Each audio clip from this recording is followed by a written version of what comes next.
আসসালামু আলাইকুম। তুরস্কের ইস্তাম্বুল থেকে আপনাদের সাথে আছি আমি সরওয়ার আলম। ইরান যুদ্ধের উপরে এই প্রথম প্রশ্নোত্তর পর্ব নিয়ে আজকের এই লাইভটি সাজিয়েছি। আপনাদের কাছ থেকে আসা প্রশ্ন এবং সেগুলোর উত্তর নিয়েই আজকের এই অনুষ্ঠান। এর আগে আমরা এই লাইভে আসার আগে দর্শকদের কাছে বলেছিলাম আপনারা প্রশ্ন করুন। আমাদের টেলিগ্রাম, ফেসবুক এবং ইউটিউবের দর্শকরা যথেষ্ট পরিমাণে প্রশ্ন সেখানে রেখেছেন। এমনকি এই লাইভ চলাকালীন আপনারাও প্রশ্নগুলো করতে পারেন। তবে প্রশ্ন করার ক্ষেত্রে আপনাদের কাছে একটা অনুরোধ থাকবে যেন প্রশ্নগুলো সমসাময়িক হয় এবং এই ইরান যুদ্ধের সাথে সম্পৃক্ত হয়। যদি আপনার প্রশ্নটি এর আগে কেউ করে থাকে তাহলে আপনি আর সেই প্রশ্নটি করবেন না।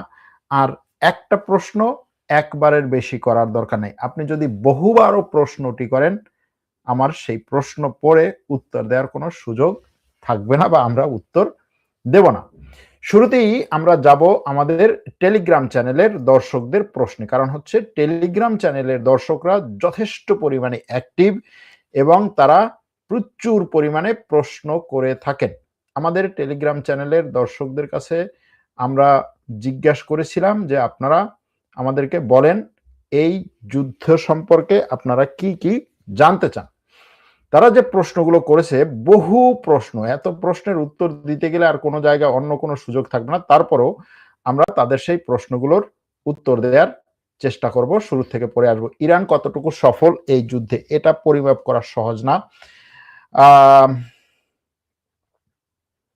আরবরা কি চেঞ্জ হবে? আরবরা চেঞ্জ হবে, তবে সময় লাগবে। ট্রাম্পের কথা বা অঙ্গি-ভঙ্গি দেখে কি মনে হচ্ছে সে কি যুদ্ধ লম্বা করবে? হ্যাঁ, এটাই মনে হচ্ছে সে যুদ্ধ লম্বা করবে। তুরস্ক নিয়ে কিছু আপডেট নিউজ দেন। তুরস্ক নিয়ে অনেকে প্রশ্ন করেছেন যে তুরস্ক এই যুদ্ধে কি অবস্থায় আছে, কেন কথা বলছে না কিছু।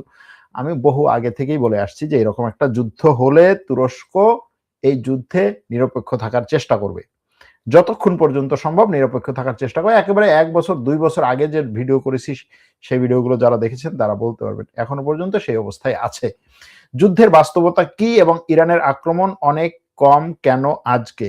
ইরান অবশ্য আজকে ঘোষণা দিয়েছিল, ইরানের বিপ্লবী গার্ডের পক্ষ থেকে একটা বিবৃতি দেওয়া হয়েছিল যে তাদের ড্রোন আক্রমণ আজকে থেকে ২০% বাড়বে এবং মিসাইল আক্রমণ ১০০% বাড়বে। কিন্তু সেরকম কোনো অতিরিক্ত মিসাইল আক্রমণ বা ড্রোন আক্রমণ আজকে রাতে এখনো পর্যন্ত দেখা যায়নি। ভাই, ইরানের মিসাইল কেন ইসরায়েলের ফাইটার জেটে হামলা করে না? ইরানের মিসাইল ইসরায়েলের ফাইটার জেটে হামলা করে, কিন্তু ভূমি থেকে নিক্ষিপ্ত মিসাইলে ইসরায়েলের ফাইটার জেট তারা আক্রমণ করতে পারছে না। পাক আফগান ওয়ারের খবর কি? ইরানের কি অবস্থা? লাইভের লিঙ্কটা দেন। ইরান কি আমেরিকাকে ধ্বংস করে দেওয়ার ক্ষমতা রাখে? ইরান কি আমেরিকাকে ধ্বংস করে দেওয়ার ক্ষমতা রাখে? না, রাখে না। ইরান এই অবস্থায় কতদিন চলতে পারবে, কি করবে? ইরান এই অবস্থায় দীর্ঘমেয়াদে যুদ্ধ করার পরিকল্পনা করছে। কারণ হচ্ছে ইরান নিজের ভূখণ্ড রক্ষা করছে, আর ভূখণ্ড রক্ষা করতে দীর্ঘমেয়াদে যুদ্ধ করা সম্ভব।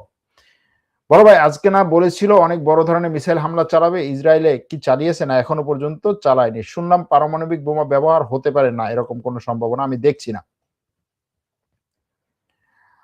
আজকালকের মধ্যে শেষ হবে আপনি কি মনে করেন? ইরান আজকালকের মধ্যেই শেষ হবে। ইরান তো শেষ, আজকালকের মধ্যেই শেষ হবে। না, ইরান শেষ না এবং আজকালকের মধ্যেও শেষ হবে বলে আমার কাছে মনে হয় না।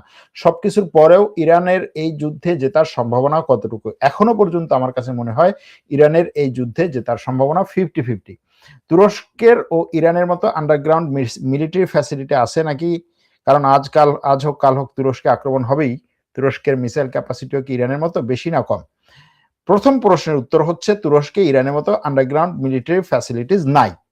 দ্বিতীয় হচ্ছে তুরস্কের গত বছর কিছুটা খবর বেরিয়েছিল যে তুরস্ক বিভিন্ন প্রদেশে স্পেশাল কিছু এরকম মিলিটারি ফ্যাসিলিটিস করার পরিকল্পনা করছে।